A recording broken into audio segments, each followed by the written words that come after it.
Hi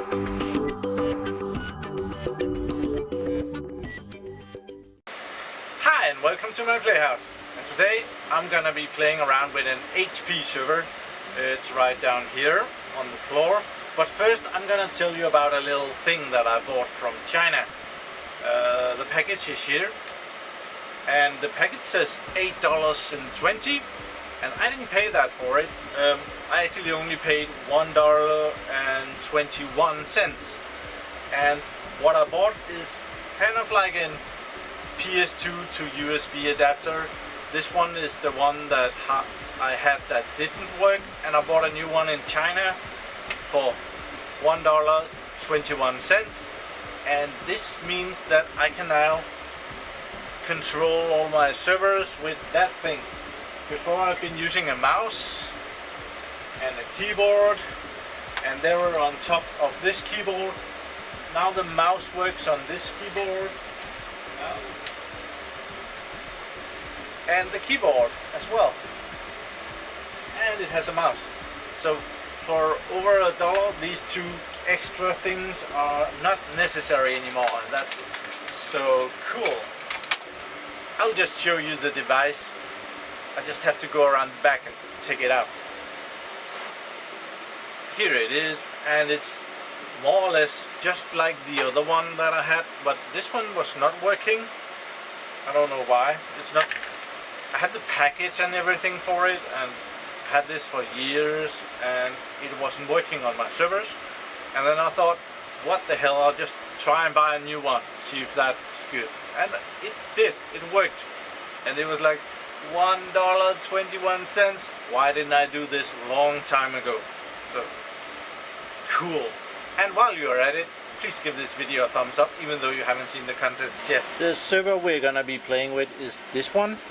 It's an HP, says it right there. It's a DL380 Generation 6, and it has some serial number and stuff like that on this one, and it has some hard drives, and that's really why I want to plug it in now, because I have some hard drives that I want to test for this model, so I need this server. And the reason that it's on the floor here is because I didn't have the rails for it to go in the rack. I picked up the rails and they're right here. I was demounting this from a rack, and I hurt my finger here, and I hurt my finger here, so I was bleeding, and funny enough, it's those two fingers. Yeah, there was blood all over that rack, and I'm gonna be mounting them over here somewhere, probably. Actually, I'm gonna be changing out my blade center, so I'm gonna make sure to have it put under the blade center somewhere. I have decided to take out this plate, the top one, and these plates are only in the rack to prevent false air to go through. On the back side of the rack, it's supposed to be hot, and on the front side it's supposed to be cold. So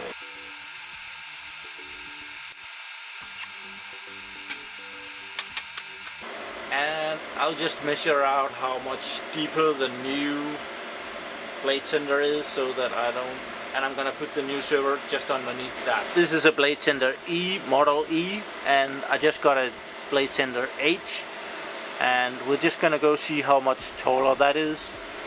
I think this is, what is this?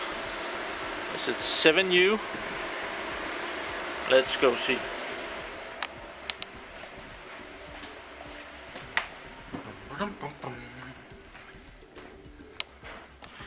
Let's get this one.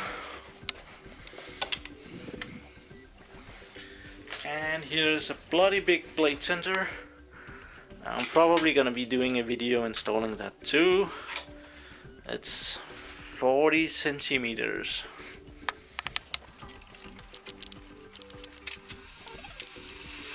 And this one is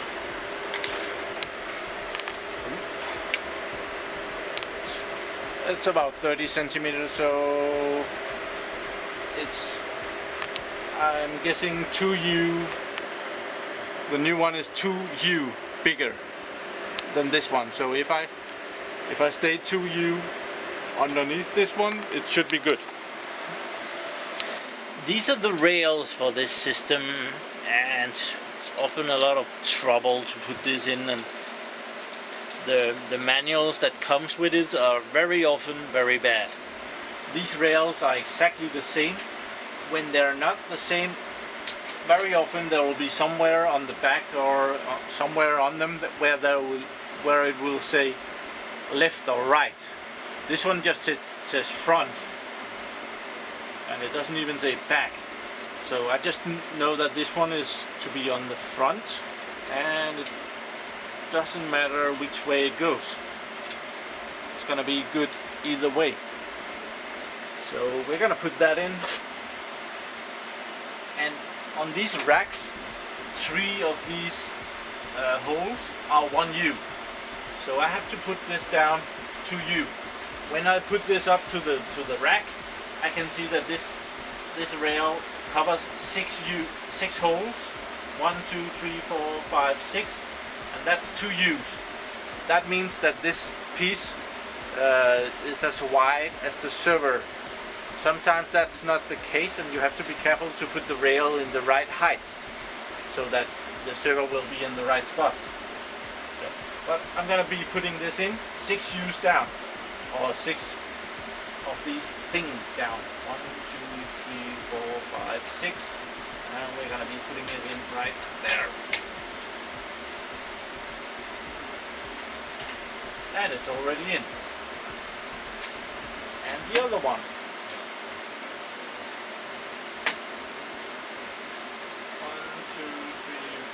5, 6, and there. And that should be good. And then I have to go around the back. Here we are on the back of the rack, and we can see the tripod right over there. There's no room for the tripod here, so I have to install this here somewhere, and it has to be 6U's down. 1, 2, 3, 4, 5, 6, and then in this one. There we are, and the same thing over here. Oh, there is not a lot of room. My data center is very small. 1, 2, 3, 4, 5, 6, and in the next one. It's really no problem to get this in. It's a lot harder to get it out again. So now the rails are mounted for the server. Let's find our way back out again. Oh, and here is the keyboard thingy mounted.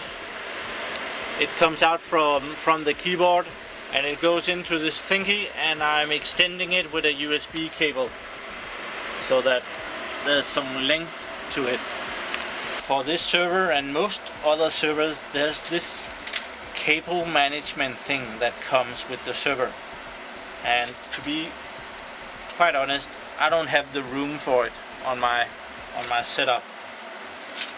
These racks are not very deep, and they don't really have the room for cable management, so that's part of why it's such a mess back there. And now we're ready to mount the server.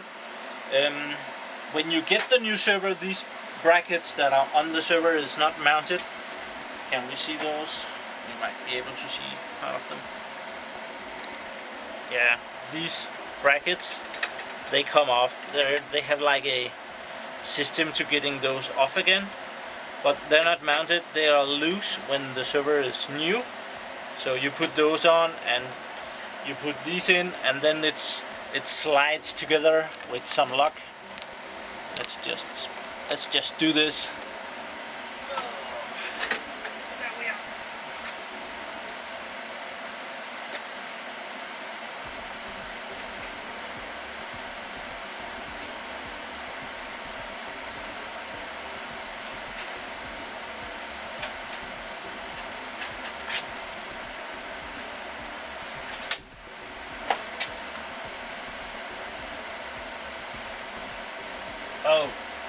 Damn. I put it in upside down. That's stupid.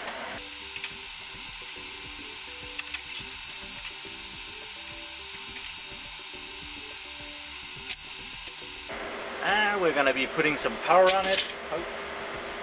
And I want a network connection as well. I have a couple of very cool plugs that my cousin came and gave me. And it's like short electric wires for servers. It has this server connector, and this one goes into the server and this one goes into the outlet things. This is kind of a server standard. You find these in all kind of oopses. So I'm gonna go around the back and mount this, and I can turn on and off these. That's pretty cool. Now there's power on the server. It's green here, it's green here. Both of the hard disks are green. And this server has been lent out, and there is installed Windows Server 2012 R2 on it, because it has been used as a hypervisor, and I don't even have the password for it, so I'm just gonna kill it with fire. Here are 3 hard drives for this HP server, and they're all 300 gigabytes, just like the ones that are in here. They're also 300 gigs hard drives, and I need to find out which of these hard drives are working and which are not working, and hopefully at least one of them is working and the other ones are just going out.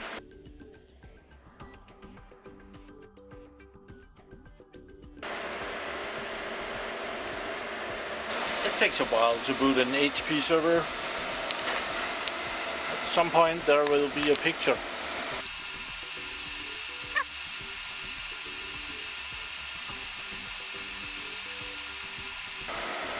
There's a cursor, and there's a nice progress screen. I think at some point it's gonna tell me that I can do something. Ambient temperature, then 20 degrees. F9, let's try that. F9 pressed.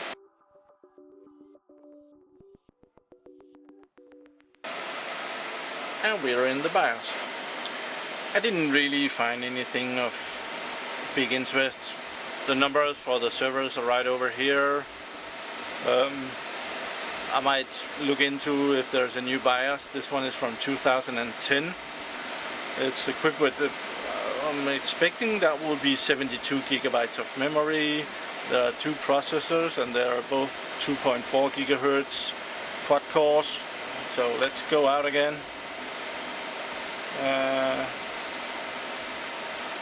F10 to, and I'm gonna see if I can go into the RAID controller. F8. That's what happens very often when you're booting a server. The text is coming down so fast you don't get to push what you wanted to push, and you have to reboot it. And I'm keeping ready to push F8 when the RAID controller comes and tells me to, in a second or two. Right about there. Oh, there's the RAID controller. Let's see what we can do. View logical drives. That's correct. There is a logical drive, 2 300 gigabyte drives, and they're in a RAID 1, I guess. Well, down here it's not really looking too spectacular. It looks like that this one is defective and this one is defective, and this one I don't know, it's just blue. I have no idea what this blue color means. This one is blue as well. And here on the screen it seems that I would be able to make a new drive out of number 2 and number 4. Which is the 2 that is blinking blue? But number 2 is also blinking yellow. And I saw a yellow blink on this one as well. Oh, where am I? Yeah. number 2 and number 4 is the one that are blue. This one is just yellow, so that's probably totally dead. That's number 3. It's down here, it doesn't say anything. But these 2 I can select. They're probably not very good when they're... yeah. Number 4 might not be that bad. So yeah, let's just select this. Press enter. And blah blah blah blah blah blah blah blah. Press F8 to continue. Save the. Yes, let's do that. And now it has been configured. Press enter to continue. Is there any way to check the drives in here? Well, let's see our logical view, logical drives. Now we have 2. We have the one that is bootable and the one that we just created that is mostly bad. And we have one totally dead drive. And down here again, it seems that the blue color was just that those were the selected drives, and now they're just green. This one is green, so it's working, and this one is also green, so it is working, but it is also faulty. This one is probably not that bad. It's not acting up as the other ones. This one I think is totally dead. Probably. I'm guessing. Best estimate. I'm not gonna be playing around with these 2, they're bad. This one I'm gonna give a second chance because it's really it looks like that it might be good. But these 2, not so much. I'm gonna turn off the server and take these out again.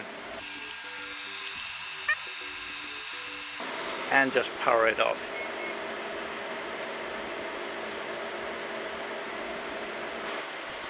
So with that done, I now have 2 cases that are going back to the producer